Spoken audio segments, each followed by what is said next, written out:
A lo largo de la historia de la astronomía, pocos objetos han logrado cautivar y confundir tanto a la humanidad como los viajeros que proceden de más allá de nuestras fronteras estelares.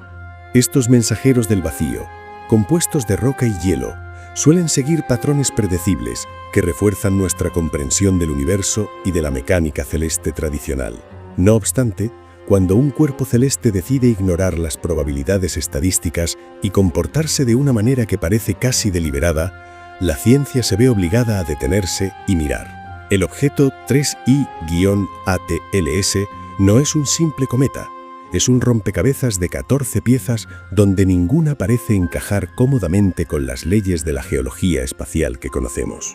Cada observación nueva añade una capa de complejidad que incomoda a los sectores más conservadores de la academia, mientras alimenta las teorías más audaces sobre su procedencia. Nos encontramos ante una estructura que no solo se mueve a una velocidad asombrosa, sino que posee una orientación geométrica que desafía el azar más elemental de la física. Este análisis nos llevará a través de los datos obtenidos por los telescopios más avanzados del planeta, desde las cumbres de Tenerife hasta los espejos dorados en el espacio profundo. La pregunta que flota en el ambiente es si estamos presenciando un fenómeno natural extremadamente raro o la firma tecnológica de una inteligencia que no es la nuestra. Es el momento de abrir los ojos y observar lo que este visitante interestelar tiene que decirnos sobre nuestro lugar en el vasto y muchas veces incomprensible océano del cosmos. Prepárense para sumergirse en una narrativa de datos precisos, probabilidades astronómicas y el eterno conflicto humano entre lo que es posible y lo que es simplemente probable. Bienvenidos a La Mirada del Vigilante.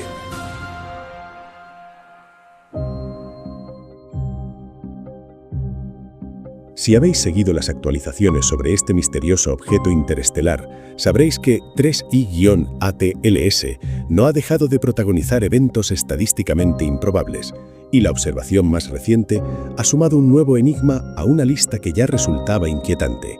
Los astrónomos han detectado que el eje de rotación de este objeto apunta casi directamente hacia el Sol, con una desviación de apenas 8 grados, manteniendo esta alineación de manera constante mientras atraviesa nuestro sistema solar.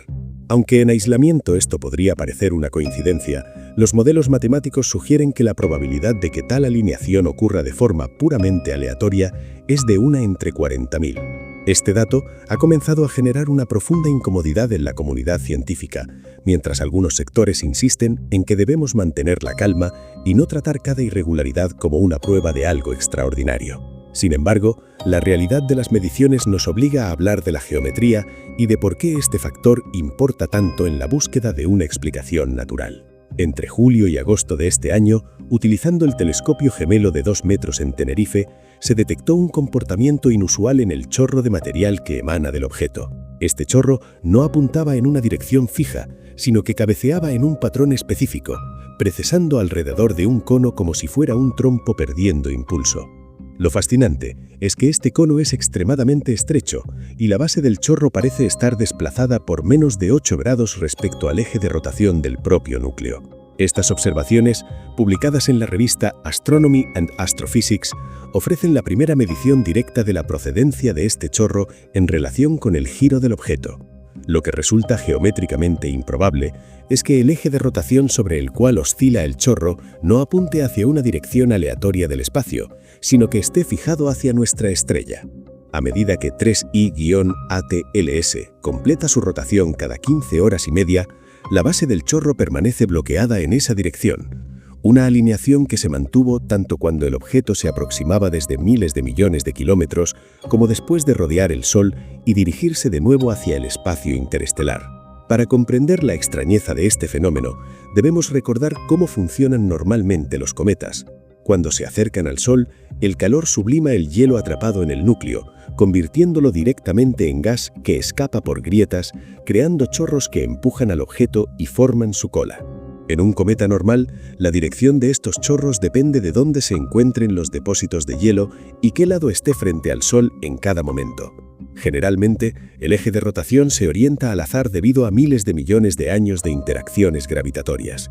La probabilidad de que apunte accidentalmente al Sol es de apenas un 0,5%, Pero el problema con 3I-ATLS es que mantuvo esta posición antes y después de su perihelio el 29 de octubre, lo que significa que el lado del objeto que miraba al Sol cambió completamente.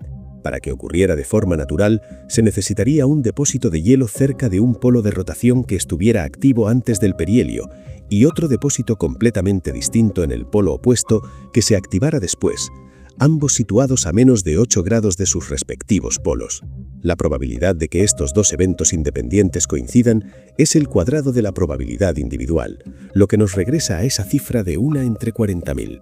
Además, el chorro es increíblemente colimado, manteniéndose en un haz estrecho de 6 a 8 grados a lo largo de 500.000 kilómetros, una distancia mayor que la que separa a la Tierra de la Luna. Normalmente, los chorros de los cometas se dispersan por la presión de la radiación solar, especialmente al alejarse del Sol. Astrónomos de la talla de Avi Loeb han señalado que esta colimación tan estrecha es difícil de explicar con la física estándar de los cometas, ya que el gas debería expandirse en todas las direcciones antes de ser empujado hacia la cola. Aunque podría argumentarse que grietas profundas actúan como boquillas, la necesidad de que existan tales estructuras en ambos polos, alineadas perfectamente con el eje de rotación y orientadas hacia el Sol durante meses, amontona tantas improbabilidades que la explicación natural empieza a flaquear bajo el peso de su propia complejidad estadística. La alineación del eje de rotación ha sido bautizada como la 14ª anomalía de 3I/Atlas, lo que implica que ya existían otros 13 rasgos inusuales documentados previamente.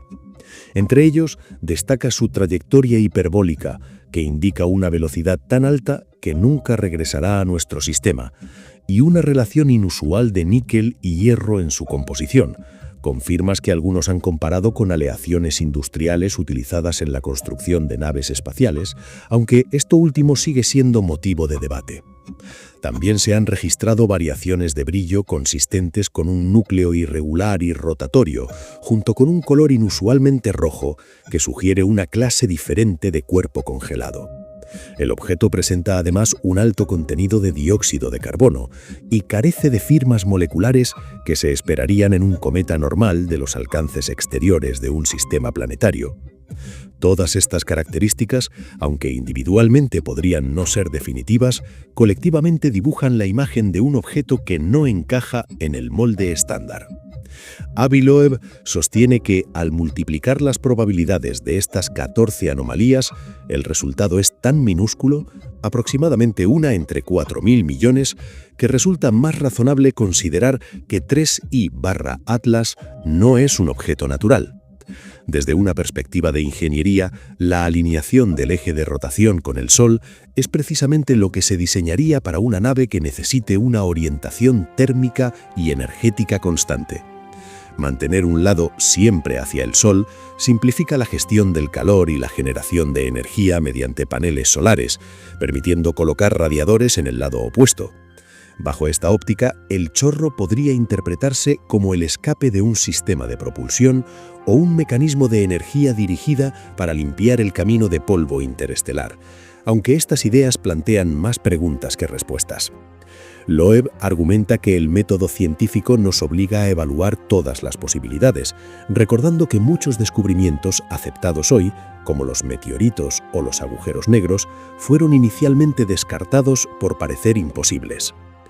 Por otro lado, la mayoría de la comunidad científica apela al principio de que afirmaciones extraordinarias requieren pruebas extraordinarias, sugiriendo que las cosas improbables suceden constantemente, tal como ocurre con el orden específico de una baraja de cartas tras ser barajada.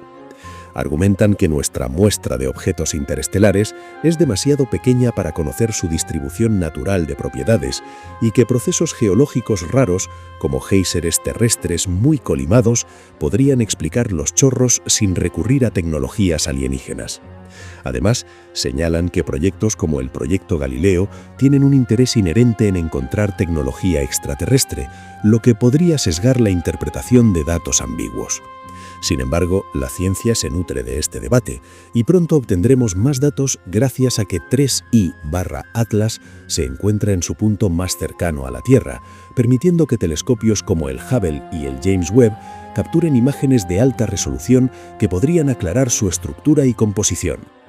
Mientras el objeto se desvanece lentamente en la oscuridad del vacío, nos deja con la incertidumbre de si hemos saludado a un extraño artefacto o simplemente a una roca excepcionalmente rara.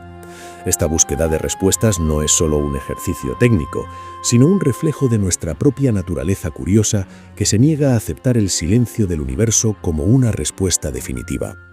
Quizás, al observar a 3I/Atlas, no estamos buscando solo datos, sino una señal de que el camino que recorremos no es una travesía solitaria por un desierto infinito, sino un viaje por un vecindario lleno de historias que aún no sabemos leer.